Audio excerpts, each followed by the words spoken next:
గారి పుణ్యమా అని ఆయనకి పేరు వచ్చింది తప్పించి ఆయన గొప్పతనం ఏం లేదు. పివి నరసింహ గారు ప్రధానమంత్రిగా అద్భుతమైనటువంటి పరిపాలన సాగించి మైనారిటీ ప్రభుత్వాన్ని మెజారిటీకి దేశానికి ఒక నిర్దేశం చేసి తర్వాత వచ్చినటువంటి ప్రభుత్వం చూశారు మీరు. ఒక వాజ్పేయి గారు తప్పించి మిగతా 2 ప్రభుత్వాలు చాలా గడ్డు ప్రభుత్వాలు. అదేవిధంగా కాంగ్రెస్ 10 సంవత్సరాలు విదేశీ నీతిని పూర్తిగా పక్కన పెట్టి ఈ దేశం యొక్క రక్షణ కానీ ఇంటర్నల్ సెక్యూరిటీని పక్కన పెట్టింది, ఎక్స్టర్నల్ సెక్యూరిటీని కూడా పక్కన పెట్టి ఈ దేశాన్ని కేవలము దోచుకోవడం కోసమే వాళ్ళు వాడుకున్నారని ప్రపంచానికి ఇండియాలోని ప్రతి ప్రజలకి తెలిసిన విషయం. ఓకే, ఏమంటే మన పక్కన శ్రీలంక సార్, ఒక్క నిమిషం సార్, శ్రీలంక మన పక్కన 30 సంవత్సరాల నుంచి శ్రీలంక వెళ్ళడానికి మన దేశ ప్రధాని ఎవరు వెళ్ళలేదండి. 10 ఏళ్ళు పరిపాలించారు, టైం లేదు కాంగ్రెస్ పార్టీ వాళ్ళకి. భూటాన్ వెళ్ళడానికి 30 సంవత్సరాల పైన పట్టింది. ఏమండి 17 సంవత్సరాలు పట్టింది మన పక్కన ఉన్నటువంటి చిన్న దేశం, మన సింగపూర్ లాంటి దేశం వెళ్ళడానికి వీళ్ళకి 8 సంవత్సరాలు పట్టిందండి. ఏమండి ఒక్కొక్క ఆస్ట్రేలియా పక్కన ఉన్న దేశం 42 సంవత్సరాలు పట్టింది వెళ్ళడానికండి వీళ్ళకి. అంటే ఒక్కొక్క దేశాన్ని తీసుకుంటే ఆ దేశాన్ని యొక్క మన యొక్క దేశ రక్షణ మన చుట్టుపక్కల ఉన్న కంట్రీల మీద ఉందండి. ట్రూ రఘురామ్, చైనా ఒక పక్కన శ్రీలంక వస్తుంది, చెప్పండి, భూటాన్ వస్తుంది. కాంగ్రెస్ అసలు ఈ దేశ సెక్యూరిటీని పట్టించుకోకుండా ఇవాళ మోదీని విమర్శించడం.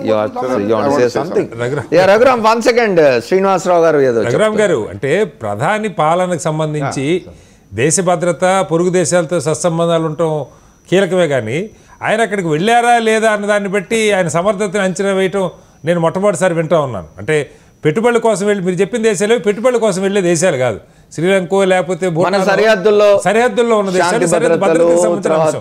వారు వెళ్ళకపోవటం వల్ల భద్రత వీక్ అయిందని చెప్పడం, మరి దానికి ఆధారం ఏంటి నాకు మీరు బేస్ చెప్పాలి. డెఫినెట్గా ఎస్, శ్రీలంకని ఆల్రెడీ చైనా వచ్చి అక్కడ పెట్టుబడులు రూపంలో అక్కడికి వచ్చి మన దేశానికి థ్రెట్గా తయారయ్యే పరిస్థితి. భూటాన్ కూడా అదే పరిస్థితి. ఏమండి పక్కన ఉన్న బంగ్లాదేశ్ అదే పరిస్థితి.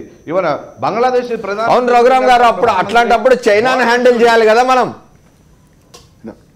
చైనా కూడా వెళ్ళొచ్చాడు కదా సార్. చైనా కూడా వెళ్ళడము, చైనా యొక్క పెట్టుబడులు ఇండియాకి రావడం కోసము ఆయన అక్కడ ఒక ఒప్పందం చేసుకుని వచ్చారు. చైనా వెళ్ళడానికి కూడా చాలా అతిపెద్ద సక్సెస్ఫుల్. అమెరికా ఏ విధంగా అయితే వెళ్ళి సక్సెస్ చేసుకొచ్చారో మీరు చూశారు, అమెరికాలో ఏ విధంగా అయితే సక్సెస్ చేసుకొచ్చారో ఆయన. మీరు అదేవిధంగా మీరు ఇప్పుడు అమెరికా వెళ్ళిన తర్వాత ఏ దేశ ప్రధానమంత్రిని కానీ ఏ దేశ అధ్యక్షుడు కూడా సిలికాన్ వ్యాలీలో 500 మంది సీఈఓలతో, ప్రపంచంలో పవర్ఫుల్ కంపెనీల సీఈఓలతో మాట్లాడిన సందర్భంగానే, వాళ్ళతో చర్చించిన సందర్భంగానే ఎక్కడ లేదు.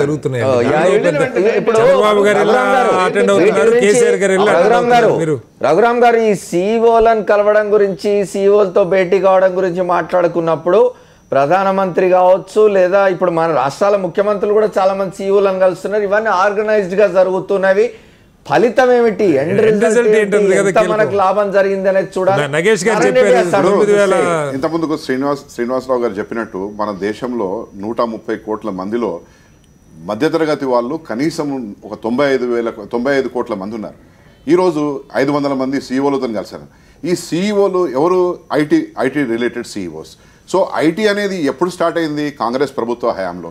ఈరోజు మన దేశంలో ఎంత జనాభా ఉందో అంతకంటే ఎక్కువ మొబైల్ ఫోన్లు ఉన్నాయి, అన్ని కనెక్షన్లు ఉన్నాయి. ఒక్కొక్కరికి 2, ఒకరికి 3. ఈవెన్ కూరగాయలు అమ్మేవానికి, రిక్షా తొక్కేవానికి, ప్రతి వానికి, వీధిన తిరిగి కూరగాయలు అమ్మే తోపుడు బండి వాళ్ళ దగ్గర కూడా 2 మొబైల్ కూడా ఉన్నాయి ఘటనలు మనం చూసాం. సో ఆ సీఈఓలు, so called those IT related people are looking at investment and making money out of our country. Today WhatsApp అనే ఒక ఏజెన్సీ, ఒక IT company, free services, free international calls, free service, everything. Today they are making 1100 crores out of India by giving free service. You know, today Nagesh garu cheppinattu, Modi is looking at high visibility in the international segment, international market. By that, Modi is only achieving, maybe fans among the Indian people who are living outside. Nothing for India. Please wait. Modi గారి గురించి మీరు గొప్ప ప్రధానమంత్రి 10 సంవత్సరాల ప్రధానమంత్రి మన్మోహన్ సింగ్ గారు is a greatest internationally renowned ఆయన economist. ఆయనకు ఎట్లా అంటే upper primary school and Harvard professor comparison చేసినంత. రఘురామ్ గారితో మాట్లాడే ముందు ఒక షార్ట్ బ్రేక్ తీసుకొని వస్తాను.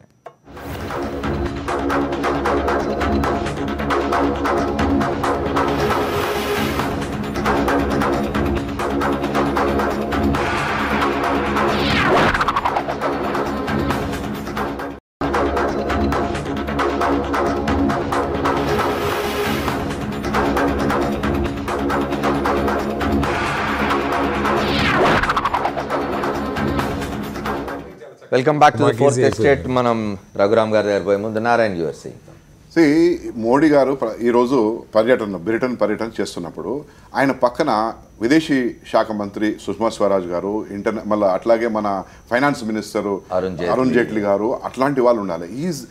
He's introducing bureaucrats. ఎవరు? ఎన్ఎస్ఏ చీఫ్, ఆ తర్వాత ఇంకొకరిని ఇంట్రడ్యూస్ చేస్తున్నారు.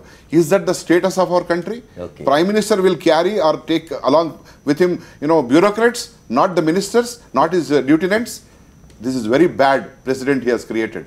ఎందుకంటే గతంలో ఎప్పుడైనా ఏ ప్రధానమంత్రి అయినా, ఇందిరాగాంధీ నుంచి నెహ్రూ నుంచి మొదలుకొని ఇప్పటి వరకు కాంగ్రెస్ ప్రధానమంత్రులు ఎవరైనా they use to give equal respect to the officers, ministers concern. ఈరోజు ఆయనకు ఆఫీసర్లకు ఇచ్చినంత విలువ మినిస్టర్లకు ఇస్తలేరు. ఆయన is only worried about where his visibility will get marred. ఆయన ఆయన్నే ముఖ్య పురుషుడుగా, ఆయన్నే ముఖ్య నేతగా, ఆయన్నే ముఖ్య వ్యక్తిగా కనబడాలని తహతలాడుతున్నాడు. కానీ ఈ రోజు భారతదేశంలో ఉన్న ప్రజాస్వామ్యానికి ఆయన విలువ ఇస్తలేడు. భారతదేశంలో ఉన్న ప్రజలకు ఆయన న్యాయం చేయడం లేదు. లెట్ us ask రఘురామ్ గారు చెప్పండి, ఈ విమర్శ ఎట్లా, how will you support it, ఎట్లా సమర్థించుకుంటారు? అమెరికా వెళ్ళి ఏం తెచ్చారు అంటాడు ఈయన. అమెరికా వెళ్ళి గూగుల్ కంపెనీ ఏదైతే ఉందో 500 రైల్వే స్టేషన్లు ఇండియాలో ఫ్రీ వైఫై ఇస్తానని చెప్పింది. అదే మైక్రోసాఫ్ట్ 5 లక్షల గ్రామాలని బ్రాడ్బ్యాండ్ ఫెసిలిటీ కల్పిస్తానని చెప్పింది. పాల్ జాకబ్స్ CEO కాల్కామ్ కి 1000 కోట్ల రూపాయలతో స్టార్ట్అప్ కంపెనీ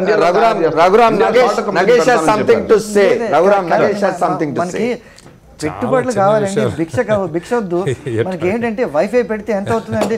మొత్తం 500 స్టేషన్లో పెడితే 500 లక్షలు అవుతుంది, 5 కోట్లు వస్తుంది. గూగుల్ని ప్రపంచంలో అన్నిటికన్నా పెద్ద కంపెనీలు. ఇలాంటి మనం అడగకూడదు, వాళ్ళు ఇవ్వకూడదు. మనకు కావాల్సింది ఏమిటంటే ఇన్వెస్ట్మెంట్స్ కావాలి. లేక ఇన్వెస్ట్మెంట్స్ ఇవ్వకపోతే అదే సార్ ఇన్వెస్ట్మెంట్ కి కాల్కామ్, ఇది మన వైఫై కాల్కామ్ ఏదైతే కంపెనీ ఉందో యాపిల్ కి I agree excuse me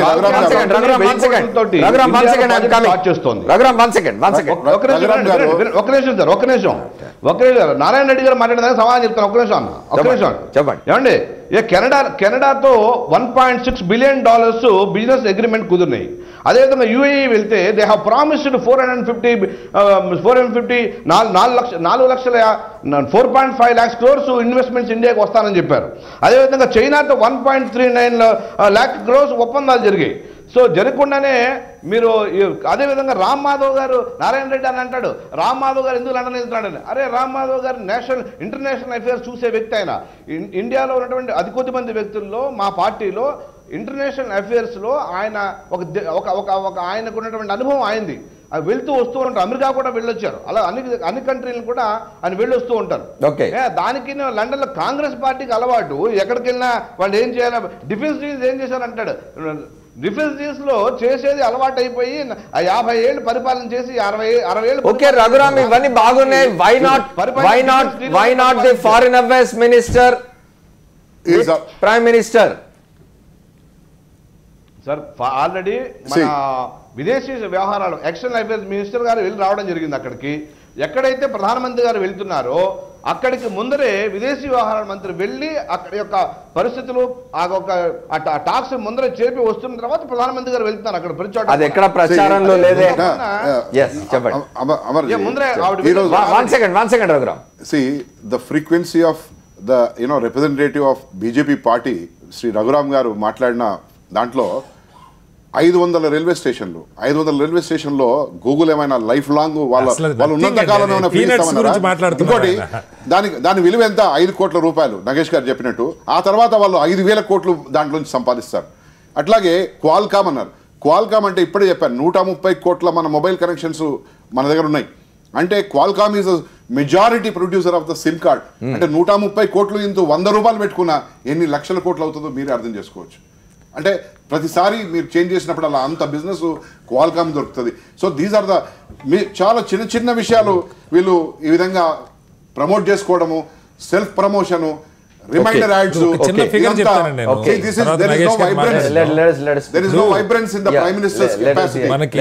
Nagesh garu చెప్పాలి ప్రభుత్వ లెక్కలు. రఘురామ్ గారు ఒక్క నిమిషం, అందరికి మీరే సమాధానం చెప్పాలి. ప్రభుత్వ లెక్కల ప్రకారం ప్రతి నెల భారతదేశానికి వివిధ రాష్ట్రాల ముఖ్యమంత్రులు, అధికారులు, ప్రధాని లేకపోతే ఇతర కార్యదర్శులు వీళ్ళందరూ తిరిగిన కారణంగా ఏదన్నా కానివ్వండి $1,600 మిలియన్ ఇన్వెస్ట్మెంట్ వస్తుందంటున్నారు ఎవ్రీ మంత్. అంటే దాదాపు 1,00,000 కోట్లు, $1,600 మిలియన్. ఇవాళ మోడీ గారు యూకే వెళ్ళిన దానివల్ల ఇప్పటికి చెప్తున్నది $9 బిలియన్ అంటే 50,000 కోట్లని.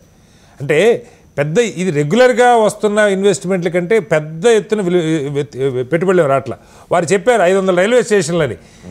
టీఆర్ఎస్ ప్రభుత్వం సరే చేశారో చేయలేదో పక్క పెట్టండి, మొత్తం హైదరాబాద్ సిటీలో దాదాపు 60-70 లక్షల మందికి వైఫై ఫ్రీగా ఇచ్చేస్తామని చెప్పారు. చాలా పీనట్స్ అండి. అసలు వైఫై ఫ్రీగా ఇవ్వటం అన్నది అసలు ఇష్యూనే కాదు. ఇవాళ ఇంటర్నెట్ సర్వీస్ ప్రొవైడర్స్ ప్రతివాడు ఫ్రీగా ఇస్తున్నాడు వైఫై. అసలు అది ఇష్యూ పట్టుకొని మరి అంటే ప్రభుత్వం నుంచి ఒక ప్రధాని పర్యటనకి వెళ్ళినప్పుడు లక్షల కోట్ల రూపాయల పెట్టుబడులు ఉపాధి అవకాశాలు ఆశిస్తాను తప్ప వైఫై ఫ్రీగా ఇచ్చారు లేదని ఆశించి దగ్గర సమాజం అయితే లేదు. రఘురామ్ గారు, Raghuram, you have to say. Sir మీకు ప్రతి కంట్రీకి వెళ్ళి ఈయన ఏం చేస్తున్నారు, ఫస్ట్ మొట్టమొదటి జర్మనీ వెళ్ళినా, లేదా బ్రెజిల్ వెళ్ళినా, లేదా ఫ్రాన్స్ వెళ్ళినా, అమెరికా వెళ్ళినా టెక్నాలజీ ఏం తెచ్చారు అనేది ఇష్యూ. అసలు ఒకసారి ఒక టెక్నాలజీ తేవడం ఒకటిను, ఆ కంపెనీని ఇండియాలో స్టార్ట్అప్ కంపెనీలకు సపోర్ట్ చేయమని, ఇక్కడ ఇండియా కంపెనీని పెట్టమని, ఈవెన్ డిఫెన్స్కు ఒప్పందాల్లో కూడా ఏం జరుగుతోందంటే ఇక్కడ ఇండియాకు వచ్చి స్టార్ట్అప్ కంపెనీలకి ఇండియాలో తయారు చేయమని మేక్ ఇన్ ఇండియా చేయమని చెప్తున్నారు ఆయన. సో అంచేత ఈ ప్రాసెస్ మొదలుపెట్టింది మొన్నే. ఇన్ని సంవత్సరాలు 60 సంవత్సరాలు 55 సంవత్సరాలు కాంగ్రెస్ పార్టీ దేశాన్ని వదిలేసేసి ఇవాళ నారాయణ రెడ్డి అని చెప్తున్నారు గ్యాస్ చాలా మంది వదులుకున్నారు. దేశంలో చాలా మంది గ్యాస్ వదులుకున్నారు, 30 లక్షల మంది వదులుకున్నారు. దానికి కంపెన్సేషన్గా ఏం చేస్తారంటే 30 లక్షల మంది కాదు, అసలు గ్యాస్ ఎవరు కూడా కట్టెల పొయ్యి మీద కానీ మామూలు పొయ్యి మీద కానీ వాడడానికి వీలు లేదు, అందరూ గ్యాస్ వాడాలని చెప్పేసి దీపం పథకం పెట్టి ఫ్రీగా దీపం పథకం ఇస్తారండి. కరికొండ జిల్లాలో కావచ్చు తెలుస్తుంది. ఎవరికి కూడా రఘురామ్ గారు దీపం బీజేపీ ప్రభుత్వం కొత్తగా నారాయణ రెడ్డి గారు అంటున్నారు మీరు హైజాక్ చేస్తున్నారు కాంగ్రెస్ పథకాన్ని అంటున్నారు. లేదు ఫ్రీగా ఇస్తున్నారండి, వాళ్ళు డబ్బులు తీసుకుని ఇచ్చేవాళ్ళు, బీజేపీ ఫ్రీగా ఇస్తుంది. దేశానికి మేక్ ఇన్ ఇండియా కంపెనీలు వస్తేనే చైనా గానీ ఫ్యాక్చువల్ ఇన్కన్సిస్టెన్సీ ఉంది. ఇప్పుడు గవర్నమెంట్ ఆఫ్ ఇండియా ఏంటంటే గ్యాస్ మీద మొత్తం సబ్సిడీ ఎత్తేయాలని చూస్తున్నది. అసలు ఎల్పిజి సబ్సిడీ మిడిల్ క్లాస్ కానీ అప్పర్ మిడిల్ క్లాస్ కానీ ఎవరికి ఇవ్వదలుచుకుంటున్నారు. మీరేమో గ్యాస్ సబ్సిడీ అంటున్నారు. అమర్ గారు ఇక్కడ దీనికి ఇంకో కోణం కూడా ఉందండి. ఇదేమిటంటే కాంగ్రెస్ వాళ్ళు దీన్ని ట్రివిలైజ్ చేస్తున్నారు ఈ ట్రిప్ని. నేను దాంతో అసలు ఒప్పుకోను. సుర్జేవాలా వాళ్ళు ఏమన్నారంటే నరేంద్ర మోదీ వెళ్ళి లలిత్ మోదీని తీసుకురావాలి, అది ఎందుకు చేయటం లేదనేది. దాని తర్వాత ఏమంటారు, ఇంకోటి ఏదో ఆనంద్ శర్మ ఇచ్చారు, ఏంటంటే దేశం పరువు తీస్తున్నారు అనేది. ఇది నేను ఇట్లా చూడనండి. ఇండియాకి అక్కడ ఏమిటంటే బ్రిటన్ ఇవాళ ఒకటి ప్రామిస్ చేసింది నిన్న ప్రధానమంత్రి డేవిడ్ క్యామరన్. ఏమన్నా అంటే యునైటెడ్ నేషన్స్ సెక్యూరిటీ కౌన్సిల్ మీ స్థానానికి మేము గట్టిగా మేము ఇచ్చేస్తాం. అది చాలా ముఖ్యమైన అంశం. ఎందుకైతే చైనా మనం వ్యతిరేకిస్తున్నారు, యునైటెడ్ స్టేట్స్ మనం వ్యతిరేకిస్తున్నారు, రష్యా ఇటు అటు ఉంది, ఫ్రాన్స్ మనం సపోర్ట్ చేయించాము. కానీ అంతకన్నా ముఖ్యం ఏంటంటే మనకి ఈ దేశాల నుంచి టెక్నాలజీ కావాలి, ప్రత్యేకంగా డిఫెన్స్ టెక్నాలజీ. ఇండియా ఈరోజు ఏంటంటే largest importer of defence. Number 1 supplier ఏంటంటే యునైటెడ్ స్టేట్స్, నెంబర్ 2 సప్లయర్ అంటే ఇజ్రాయిల్, నెంబర్ 3 ఏంటంటే ఫ్రాన్సు, బ్రిటన్, వీళ్ళందరూ మనకి పోటీ పడుతున్నారు. మనం ఏం చేస్తున్నాం అంటే ఈ దేశాల నుంచి ఆయుధాలు కొంటున్నాం, టెక్నాలజీ తీసుకురావట్లేదు. మోదీకి ఇప్పుడు టెస్ట్ ఏమిటంటే ఈ దేశాల నుంచి డిఫెన్స్ తీసుకొస్తారు. మొన్న ఒక 35,000 కోట్ల ఎంతో రఫేల్ జెట్స్ కొన్నారు ఫ్రాన్స్ నుంచి. బ్రిటన్ నుంచి కూడా ఇప్పుడు ట్రైనర్ జెట్స్ కొంటున్నారు, హాక్ ట్రైనర్ జెట్స్ అనేది. ఈ కొనడం చాలా ఈజీ. టెక్నాలజీ ట్రాన్స్ఫర్ ఎక్కడవుతుంది? ఇండియా ఈ రోజుకిను బేసిక్ డిఫెన్స్ మ్యానుఫ్యాక్చర్ చేయలేకపోతున్నది, కావట్లేదు. ఇప్పుడు కాంగ్రెస్ వాళ్ళు క్వశ్చన్ చేయవలసింది ఏమిటంటే మీరు ఎంత మటుకు టెక్నాలజీ తీసుకొస్తున్నారు, ఎఫ్డిఐ ఇన్ డిఫెన్స్ మీరు అలౌ చేయాలి, మీరు దాని మీద కండిషన్స్ పెట్టాలి. మీరు ప్రైమ్ మినిస్టర్ టోర్ని ట్రివిలైజ్ చేయకూడదు, పార్టీ పరంగా చూడకూడదు ఇది. సార్ యునైటెడ్ నేషన్స్లో యోగా గురించి మాట్లాడినటువంటి మొట్టమొదటి ప్రధానమంత్రి ఏంటి, 160 దేశాల పైనే యోగాని ఇవాళ ప్రపంచంలో 120 దేశాల పైన యోగాని ప్రాక్టీస్ చేసేయండి. మన దేశానికి ఎంత గర్వకారణం అండి. కాంగ్రెస్కి ఈ విషయం తెలుసా? నారాయణ రెడ్డి అన్న చెప్పను నువ్వు ఏం పెట్టుబడి సామాన్య ప్రజానికానికి ఏం జరిగింది? జాబ్ క్రియేషన్ వస్తుంది, ఇన్వెస్ట్మెంట్స్ వస్తాయి. ఇప్పుడే ప్రధానమంత్రి మన వెళ్తారు, ఒక్కొక్క కంట్రీ వెళ్తున్నారు, అక్కడ తీసుకొస్తారు. ఓపిక పట్టాలా? 14-16 నెలలు అయిందంటే ఇన్ని మేక్ ఇన్ ఇండియా ద్వారా అనేక కంపెనీలు ఈ దేశానికి FDIs వస్తాయి. వస్తే ఒక్కొక్క ఈ దేశంలో ఎంప్లాయ్మెంట్ లక్షల మంది ఎంప్లాయ్మెంట్ ఈ దేశంలోనే ఇవ్వచ్చు. అంతేగాని మీరేమో 60 ఏళ్ళు దేశాన్ని పాలించారు, దేశాన్ని వదిలేశారు అనాథ కింద. ప్రపంచ దేశాల్లోనేమో భారత కీర్తి ప్రదాకల్ని ఇవాళ నరేంద్ర మోడీ గారు ప్రగతి ఇవాళ చూడండి, లండన్లో స్టేడియంలో 60,000 మంది మోడీ కోసం చూడడానికి వచ్చారు, వినడానికి వచ్చారు మోడీ గారు. రఘురామ్ గారు లండన్ లో ఒక్క మాట సార్, ఇప్పుడు మీరు చెప్పారు కీర్తి పతాక సరే ఎవరు ఎగరేశారు పక్కకు పెడితే, ఇంత పెద్ద ఎత్తున నిరసన కూడా లండన్లోనే మీకు వ్యక్తం అవుతూ ఉన్నది. లండన్ లాంటి నగరంలో క్యామరూన్ గారు చెప్పారట, నా సమావేశం అంటే 1000 మంది గ్యాదర్ అయ్యే పరిస్థితి లేదు, మరి ఈయనకి 1000 మంది వస్తున్నారు. ఒకవైపు అది జరుగుతున్నది, దానికి సరే మీరు పెద్ద ప్రయత్నం చేస్తుండొచ్చు, మొబిలైజేషన్కి మీ యంత్రాంగాన్ని అంత ఉపయోగిస్తుండొచ్చు. కానీ నిరసన అక్కడ పార్లమెంట్లో, బ్రిటిష్ పార్లమెంట్లో 46 మంది ఎంపీలు ఒక తీర్మానం చేసి ఇచ్చారు. మానవ హక్కుల గురించి మోడీ గారి అభిప్రాయం ఏంటి, అలాగే మతాసహనం గురించి మోడీ గారు లండన్ లో ఇది కొత్త ఏం కాదండి. గతంలో సోనియా గాంధీ పోయినప్పుడైనా అంతకుముందైనా ఇట్లాంటి ప్రొటెస్ట్ అనేవి లండన్ లో కొత్త కాదు. మతాసహనం ఎప్పుడు కాలేదు. అక్కడ నేను చెప్పాను కదా, ఫ్రీడమ్ ఆఫ్ ఎక్స్ప్రెషన్ ఉన్నది, మాట్లాడుతున్నారు. ముఖ్యంగా మోడీ గారి పరిపాలన మన లండన్ బ్రిటన్ ప్రధానమంత్రి నరేంద్ర మోడీ కాకముందే ఆయన గుజరాత్ ముఖ్యమంత్రిగా ఉన్నప్పుడే ఫస్ట్ కంట్రీ బ్రిటన్ వచ్చి ఆయన కలిసి వెళ్ళింది. అంత తెలివైన కంట్రీ. ఈ రోజు ఉన్న ప్రధానమంత్రి ఇప్పటి వరకు మన ఇంత పెద్ద భారతదేశము, ఇంత పెద్ద డెమోక్రటిక్ కంట్రీ ప్రపంచంలో, అటువంటి దేశానికి ప్రధానమంత్రి కాబోయిన వ్యక్తికి ఏ కంట్రీ కూడా వీసా ఇంతవరకు జరగలేదు. మోడీకి జరిగింది. గతంలో అమెరికా కూడా నిరాకరించింది, అట్లాగే బ్రిటన్ కూడా నిరాకరించింది. ప్రధానమంత్రి కాగానే ఫస్ట్ ఆహ్వానించింది బ్రిటనే కదా. Okay, because it's a natural process. ఇది ప్రోటోకాల్ అనేది ఆ ప్రధానమంత్రికి ఇవ్వకుంటే ఇంకెవరికి ఇస్తారు? Okay, as a prime minister he is eligible to go travel to any part of the world. Okay, he is not ban. So మనకు ఆహ్వానం వచ్చినంత మాత్రాన మనం ఏదో దేశానికి పెద్ద సంపాదించి పెట్టాము, ఆపాదించి పెట్టాము అని చెప్పేది మనం. Raghuram you are saying now Wembley స్టేడియంలో 60,000 మంది వెయిట్ చేస్తున్నారు ప్రధానమంత్రి రావడానికి అని చెప్తున్నారు. They are all basically Indians, NRIs ఉన్నారు అక్కడ. మోస్ట్ ఆఫ్ దట్ నిజానికి చెప్తుందంటే వెంబ్లీ స్టేడియం చుట్టూ గుజరాతీలు ఎక్కువ ఉన్నారు. గుజరాతీలు ఉన్నారు అక్కడ. సో కెనడాలో 40,000 మంది వచ్చారు సార్. UAEలో చూశారు, దుబాయ్లో చూసారు, అబుదాబిలో చూశారు మీరు ఎంత వేల మంది. అక్కడ కూడా 50,000 మంది వచ్చారు. రఘురామ్ గారు అందరూ అదే ఇప్పుడు more then what we gain from other countries tour by prime minister, అక్కడ పోయి ప్రధానమంత్రి తన సెల్ఫ్ ప్రమోషన్ కోసం ఇట్లాంటి మీటింగ్లు పెడుతున్నారని విమర్శ ఎక్కువ ఎదుర్కొంటున్నట్టున్నారు. ఎన్ని లక్షల కోట్లు పెట్టుబడులు వచ్చాయనే చర్చ కావాలి తప్ప రఘురామ్ గారు అక్కడ 8,000 మంది సమావేశాలకు హాజరయ్యారు. బ్రిటన్ లో మనం ఏమైనా పోటీ చేస్తున్నాం? చెప్పండి రఘురామ్. సార్ డెఫినెట్గా మేక్ ఇన్ ఇండియా ప్రోగ్రామ్ ఆయన నెత్తి మీద వేసుకున్నారు. ప్రపంచ దేశాల్లో ఏవైతే పెట్టుబడులు పెట్టాల్సిన కంపెనీలు ఇండియాకు వస్తున్నాయి.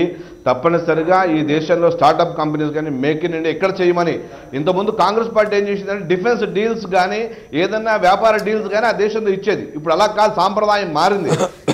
ఏ కంపెనీ అయినా ఏదైనా కొనాలంటే ఇండియాలో స్టార్టప్ కంపెనీ వాళ్ళు వచ్చి ఇండియాలో మేక్ చేస్తేనే మేక్ ఇన్ ఇండియా, ఇండియా ఇక్కడే వచ్చి తయారు చేయాలి. Okay, thank you Raghuram. We are running out of time. Right sir, we are running out of. Finally Nagesh, you want to say something? Yes. ఇప్పుడు ఇది ఈ టూర్స్, ఇలాంటి విజిట్స్, బయోలెటరల్ విజిట్స్ ఎలా చూడాలంటే దీంతో సింబలిజం కాదు. యోగాకి ఎంతమంది వచ్చారు, వెంబ్లీ స్టేడియం ఎంతమంది వచ్చారు, క్వీన్ ఎలిజబెత్ని ఎంతమంది కలిశారు అనేది. దీంట్లో అల్టిమేట్లీ ఏమిటంటే మనకి దేశానికి అక్కడ మనం ఎఫెక్టివ్గా దేశాన్ని ప్రొజెక్ట్ చేసుకోవాలి, ప్రధానమంత్రిని కాదు. ఈ దేశాన్ని ఎట్లా ప్రొజెక్ట్ చేయాలంటే మన దేశానికి ఒక క్రెడిబిలిటీ ఉందా? క్రెడిబిలిటీ అంటే ఇప్పుడు బ్రిటన్ ఉంది, మీరు ఏమన్నా కూడా మన 400 ఏళ్ళు పరిపాలించారు. Britain is the ideal for democracy like United states. బ్రిటన్లో ఇంటెలిజెన్స్ ఏంటంటే కన్విన్స్ కావట్లేదు ఇండియాలో ఫుల్ డెమోక్రసీ ఉందనేది. దాని తర్వాత ఇక్కడ ఫ్రీడమ్ ఆఫ్ ఎక్స్ప్రెషన్ ఉన్నది. ఇవన్నీ వస్తే దాని తర్వాత ఇక్కడ ఈజ్ ఆఫ్ డూయింగ్ బిజినెస్ ఉంది. More so after that BBC interview was in yes, and BBC actually last few days BBC documentary అది India's daughter అది బ్యాన్ చేశారు అది ఈ ప్రభుత్వం అనేది. సో ఇలాంటివన్నీ కూడా చూస్తారు అక్కడ. ఈజ్ ఆఫ్ డూయింగ్ బిజినెస్ చూస్తారు. ఇండియన్ బ్యూరోక్రసీ ఈ లాస్ట్ 100 yearsలో మారలేదు. మోదీ రానండి, ఎవరిని రానండి, ఇవన్నీ చూసే పెట్టుబడులు. Thank you Nagesh, thank you Srinivasarao గారు, థ్యాంక్ యూ నారాయణ రెడ్డి గారు. రఘురామ్ గారు మీకు కూడా ప్రత్యేకంగా కృతజ్ఞతలు ఇవాళ ఢిల్లీలో మాతో చర్చలో ఢిల్లీ నుంచి పాల్గొన్నందుకు. భారత ప్రధానమంత్రి నరేంద్ర మోదీ బ్రిటన్ పర్యటన నుంచి మనకేమన్నా లాభం జరగాలి, మన దేశానికి ఏమన్నా లాభం జరగాలి, పెట్టుబడులు రావాలని కోరుకుంటున్నారు తప్ప అది ప్రచారార్భాటంగా ముగియకూడదని అందరూ చెప్తున్నారు పెద్దలంతా. బ్రిటన్ పర్యటనలో ఉన్న భారత ప్రధాని నరేంద్ర మోదీ రాత్రి 9:30 తర్వాత లండన్లోని వెంబ్లీ స్టేడియంలో ప్రవాస భారతీయులను ఉద్దేశించి ప్రసంగించనున్న కారణంగా మ్యాగజైన్ స్టోరీ ఈరోజు రాత్రి 9:15 ప్రసారం అవుతుంది. Stay tuned to Sakshi. This is Amar signing off.